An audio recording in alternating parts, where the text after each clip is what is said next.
Professor, muitas vezes eu tenho a impressão que nós, enquanto pais, subestimamos a capacidade dos filhos de compreender essas nossas vivências de fé. Será que quanto mais cedo nós introduzirmos, mais vai fazer parte da própria vida deles essa nossa fé, a nossa vida sobrenatural? Como eu dizia no bloco anterior, né, a questão da vivência da fé dentro do âmbito familiar, ela é uma questão mais testemunhal do que conceitual.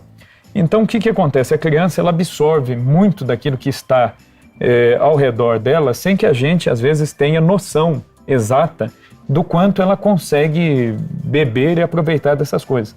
Então, muitas vezes a gente subestima, acredita que questões doutrinárias, questões de ensino sobre a fé, sobre a liturgia, a gente acha que a criança é incapaz de alcançar isso e a gente pode cair no erro de alijar, de tirar a criança daquilo que é próprio também dela, que é essa vivência da fé no concreto. Então isso seria um erro. Só que essa é uma preocupação que ela não é nova. Às vezes a gente pensa que essa é uma visão atual. O Papa São Pio X, que governou a igreja de 1903 a 1914, ele já tratava dessa problemática, dessa questão de, às vezes, tanto dentro da igreja como dentro das próprias famílias, de haver essa questão de se subestimar muito a capacidade da criança de absorver a doutrina, de entender a doutrina. E apesar disso, né, o Papa São Pio X ele dizia, essa é uma preocupação real. Porém, ele dizia, tão logo a criança manifeste uma capacidade racional, uma capacidade de entender as coisas, ela já deve comungar. Porque ele dizia que é melhor que Jesus entre no coração da criança antes que o pecado entre.